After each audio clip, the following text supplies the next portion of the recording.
O carro que definiu o padrão dos sedãs esportivos por anos, que só foi produzido pela BMW porque ela foi obrigada.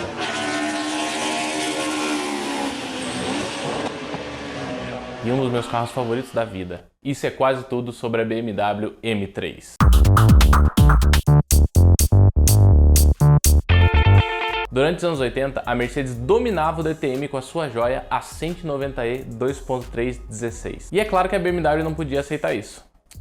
Não. Eles não podiam deixar o seu principal concorrente dominar nas pistas e no mercado, já que a 190e vendia que nem água. E foi então que, com a autorização do CEO Eberhard Kauenheim, a BMW começou a desenvolver um carro que ia espancar a 190e. E já que ia ser um carro para competir nas pistas, ninguém melhor para desenvolver esse carro do que a própria divisão de motorsport da BMW, conhecida como M. Para você entender que a BMW não estava de brincadeira, que a pressa era tão grande que o motor foi de ideia a protótipo funcional em 2 semanas. Mas isso só foi possível que eles basicamente pegaram o motor do outro carro que eles já tinham, o BMW M1, e cortaram fora 2 cilindros. E em relação à carroceria, eles tiveram que escolher um carro que competia com a 190e no mercado. E para isso eles escolheram a Série 3, que estava na plataforma E30. Só que como o carro era para pista, ele compartilhava um total de 4 painéis com o carro de rua. E o resto foi tudo desenvolvido do zero, pensando em aerodinâmica e eficiência. E foi exatamente isso que eles conseguiram. Eles baixaram o coeficiente de arrasto da Série 3 de 0,38 para 0,33. Só que como o carro era para pista, a BMW se viu no impasse. Eles eram obrigados a produzir 5.000 unidades para homologar o carro. E o departamento comercial achou que não seria muito viável, achou que as pessoas não iam comprar o carro. Só que o CEO Kauenheim foi um pouco mais esperto e ignorou eles e mandou tocar o projeto. Em 1985, no Salão de Frankfurt, foi apresentado um coupé da Série 3 desenvolvido pela divisão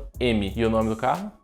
M3, porque os alemães são muito bons em dar nome para carro. Mas o foco deles não era encontrar o melhor nome, e sim desenvolver o melhor carro. Um carro tão bom que surpreendeu até as expectativas da própria BMW. O coupé vinha equipado com o motor S14, um 4 cilindros em linha, 2.3 litros, de 197 cavalos, e também vinha com o câmbio dogleg, aqueles que a primeira marcha para trás, a segunda para frente. Um carro que venceu algumas provas do WRC, mas não era tão competitivo porque não tinha tração integral. Mas ele é assim competitivo nas pistas, onde ela ganhou uma cacetada de corridas, incluindo 5 vezes as 24 horas de Nürburgring e 4 vezes as 24 horas de Spa. Mas lembra que eu comentei que o departamento comercial da BMW achou que o carro não ia vender, não ia dar certo e as pessoas não iam comprar? Pois é, ele não só vendeu as 5.000 unidades que tinha que vender, como vendeu mais 5.000 e vendeu mais 3.000 até chegar a 17.970 unidades vendidas. Mas você também imagina só se alguém não ia querer comprar a versão de rua de um carro de pista.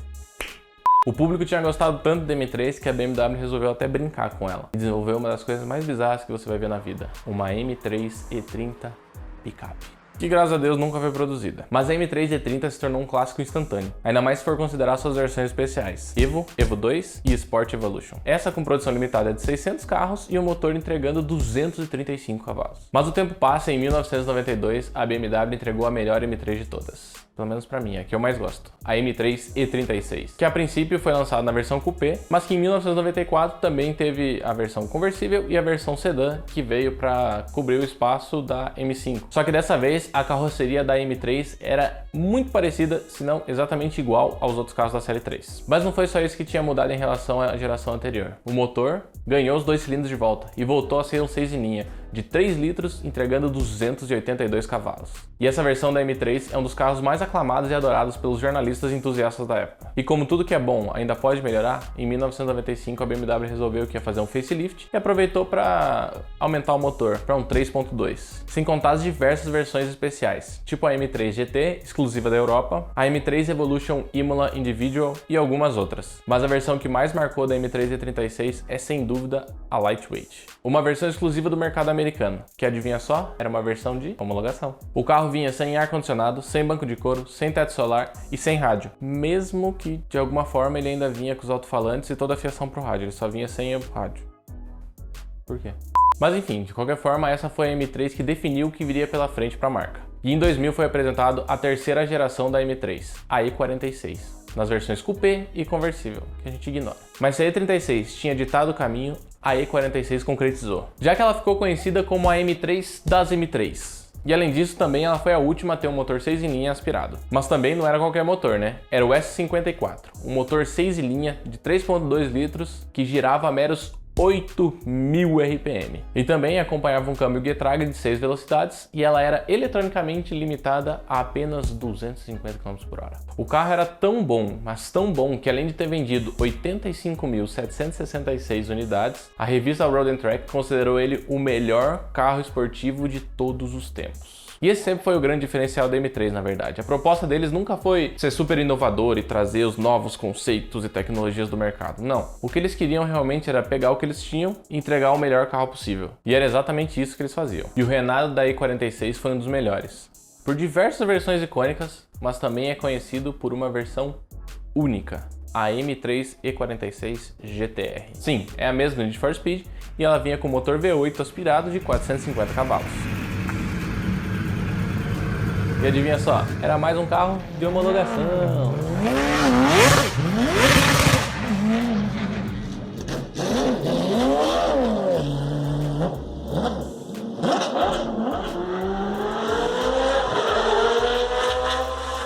E assim, ela foi homologada porque ela correu.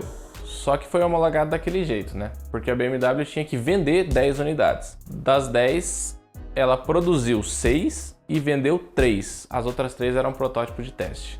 E essas 3 foram vendidas por meros 250 mil euros na época, em 2001. Que hoje dá mais ou menos 340 mil euros, que dá convertido para o euro ali vezes uns R$8, deve estar dando uns 3 milhões e meio de reais. Pode isso, Arnaldo? Bom, eu não sei. O que eu sei é que a BMW gostou foi de brincar com o V8. E em 2007, quando eles lançaram a 4ª geração da M3, ela vinha, adivinha você? Com V8. Nas plataformas E90 a sedã e E92 a coupé, aqui realmente importa, elas vinham com um V8 aspirado de 4 litros que entregava 415 cavalos. E além da opção do câmbio automático, é claro, elas também vinham com câmbio manual de 6 marchas. Só que para tristeza de uns e a felicidade de alguém, essa foi a última BMW de verdade com um motor aspirado que gira até a lua. Ah, é verdade, eu esqueci de falar que esse motor V8 ele girava quase 9.000 RPM também. E é claro que também não faltaram versões especiais, tipo a GTS, a CRT, que andavam no mesmo conceito da GTR da versão anterior. E as produções eram extremamente limitadas, 135 e 67 unidades respectivamente. Só que essas não eram as versões para nós mortais, porque elas não eram muito acessíveis, né? Se bem que no Brasil hoje em dia nada é acessível, né? Mas enfim.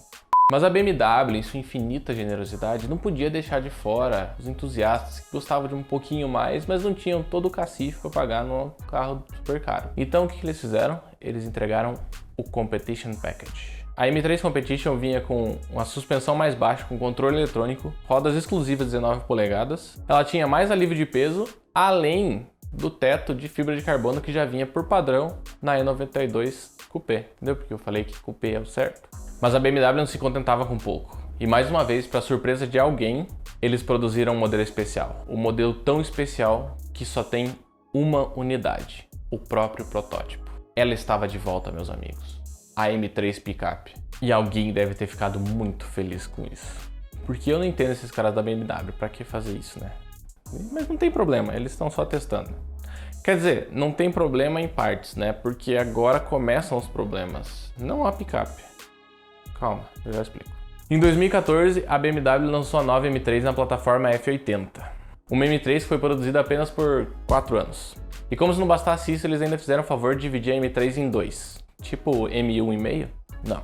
Pior que M1,5. Eles transformaram a M3 só no sedã e lançaram a M4 para ser o coupé e o conversível. Deve ter alguma coisa a ver com o número de portas, né? Porque M3 tem 4 portas, M4 tem 2 portas, 4 dividido por 2 dá 2, mas M4, 4 portas, eu não sei.